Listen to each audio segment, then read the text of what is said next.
When it comes to some of the worst financial crises that had ever happened, there's the 1929 Great Depression, the 1970 Great Inflation, and while in recent times we had the dot-com bubble and of course the 2008 financial crisis, which, until this date, the fallout of that crisis still lurks around even though it has been 16 years.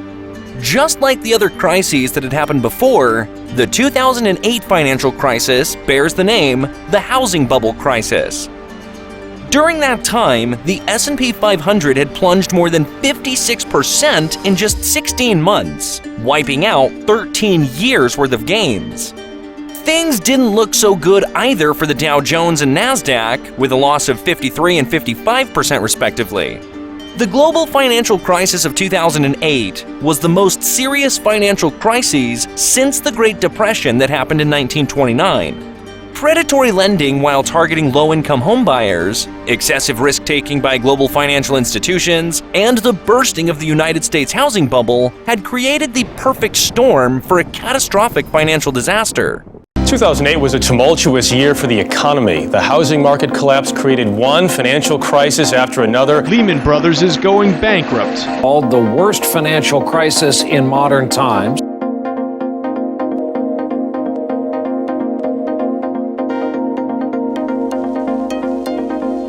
You are now watching the White Obsidian channel.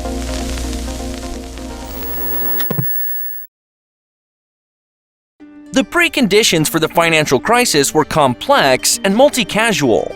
Almost 3 decades prior, in 1995, the U.S. Congress had passed legislation where it was mainly to help low-income earners and to decrease discrimination against poorer home borrowers. Because of this passing bill, the banks would lower lending requirements, offering packages such as reduced payments for a number of years. A few years later, in 1999, the U.S. government ironically repealed a law that stopped commercial banks from taking part in investment banking activities. It was called the Glass-Steagall Act, and it was established in 1933, mainly to stop speculation that was fueling the Great Depression. With the law being removed in 1999, banks were now able to turn to riskier assets with the hope to increase their returns. Meet Joseph Stiglitz, an American economist and the recipient of the Nobel Memorial Prize in Economic Sciences. He quoted, "The banks cared less about their customers and more about Wall Street's profits." And this was the move that many major banks played that caused the financial collapse that happened in 2008. During the dot-com bubble in 2000, the world economy was in bad shape, especially in the US. As the market was spiraling at a downtrend and heading for a recession, the Central Bank of the United States, which is also called the Federal Reserve, had decided to lower interest rates down to 1% from its original 6.5% in a short amount of time. With the interest rate down to 1%, the recovery of the economy was greatly accelerated. People were borrowing money to buy all sorts of things since it was considered cheap now to borrow at such a low interest rate. From the latest TV set to, well, real estate, which was the centerpiece of the 2008 financial crisis. Even if you were a low-income individual, there shouldn't be any problem buying what you want as long as the economy was good. But the economy of a country, or in other words, the whole world, can never remain in a positive manner for too long. Looking back on our history, there has been 7 recessions that have occurred in the US for the past 50 years, with an average of 1 recession for every 7 to 8 years. By 2003, a large percentage of people with good credit scores and good jobs had already owned a home. As the market became saturated with homeowners, companies that gave out home loans had to look for new ways to increase their profits, such as by relaxing credit standards to attract new borrowers, also known as subprime loans. As revenue grew, so did greed. As the years went by, many banks and investment firms in the market for real estate derivatives began to lower their lending standards in order to increase profits. Soon, there were mortgage deals that required no income, no job, or assets as collateral. If you ever wonder why lenders would even take the risk of lending out loans to people who might not be able to afford them, As extreme as it was, the key assumption was home prices would keep going up forever. In fact, home prices nationwide had never declined since the end of the Great Depression in 1939. If a subprime customer defaulted, it wouldn't be much of a problem for the lenders, as they can just sell the house again to someone else, since home prices would just go up, hence would still be able to make a profit. And from here, Wall Street saw an opportunity after realizing there were two groups of people, one being the mortgage lenders who wanted to see profits, and the other being institutional investors looking for ways to increase their returns since the interest rate was at 1%. With a flash of inspiration, Wall Street banks had the idea of offering the perfect high-yield product, also known as a mortgage-backed security. In short, these were bundles of individual mortgage debts sold as shares to investors. However, greed had fueled the judgments of these banks.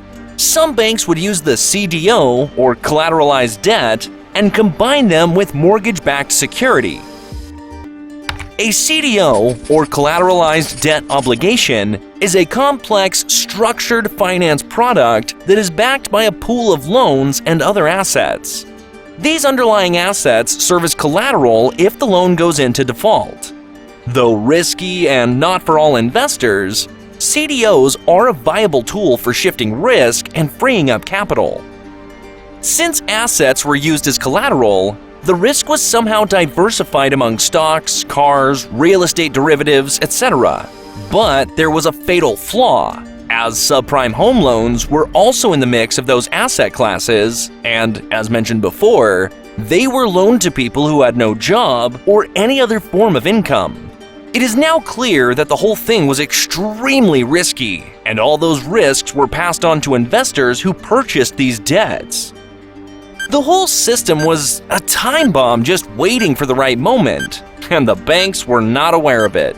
Lenders didn't care anymore about whether a borrower could repay, so they started making riskier loans. The investment banks didn't care either. The more CDO they sold, the higher their profits.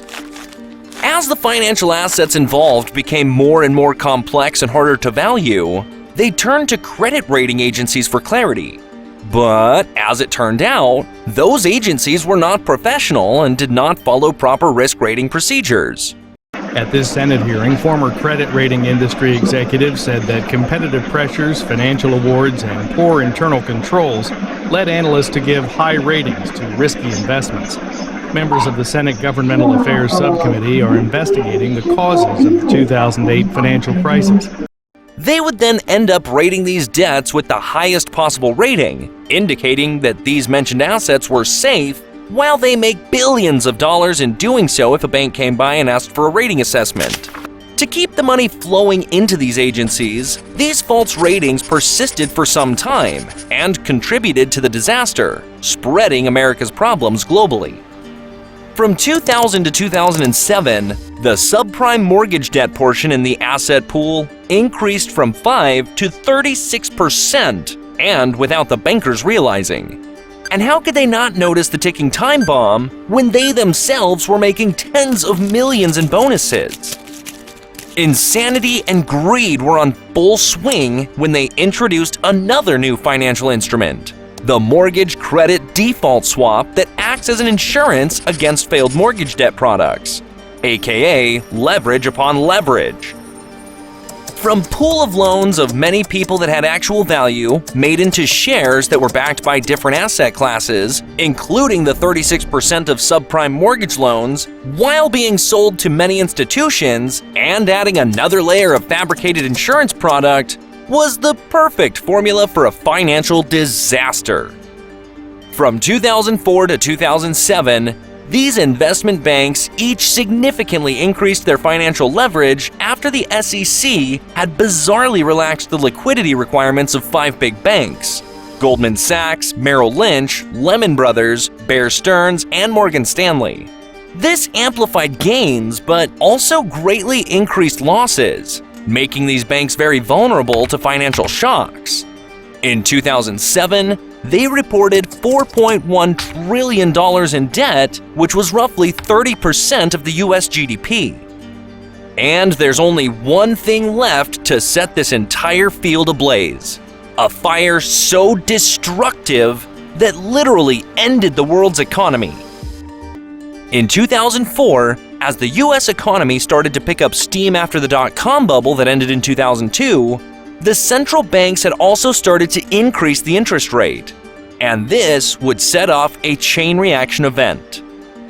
With the interest rate increased by the central bank, financial institutions would also need to adjust their interest rate for the loans that were given to homebuyers in order to align with the market's conditions.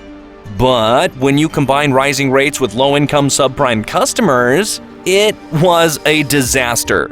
Homebuyers went from paying little to no monthly interest payments to their payments suddenly shooting up to multiple times higher, and many of them were not able to pay up those loans. By mid-2006, an increasing number of defaults caused home prices to fall. Homes were now worth less than their mortgage loans, and homeowners stopped paying their mortgages and went into foreclosure. As the crisis started gaining more momentum, more foreclosures occurred. Home prices fell further while demand kept decreasing as well. By the end of 2007, nearly 2.3 million properties were foreclosed, causing many subprime lenders to file for bankruptcy.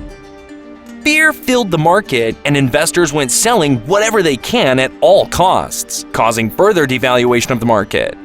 The same announcements were then made by many European banks, saying that there was no liquidity in the global market for mortgage-backed securities, which, in other words, nobody wants to buy these financial products anymore since they're close to worthless. This announcement sent shockwaves around the globe and made the whole picture clearer, where the mentioned mortgage-backed securities with AAA rating were not safe at all. Financial firms and bank investors wanted to pull any funding that was thought to be vulnerable to mortgage losses. But these financial institutions struggled to assess the values of their books since what they thought was worth trillions could actually be worth close to nothing. UK bank Northern Rock and US bank Bear Stearns filed for bankruptcy in 2007. They were playing with high leverage and caused themselves to default. For Northern Rock, it was the first bank run since 1866 in the UK, while Bear Stearns was the pillar of Wall Street since 1923 and was the fifth largest investment bank. Lehman Brothers, the fourth largest investment bank, was seen as the next to fall.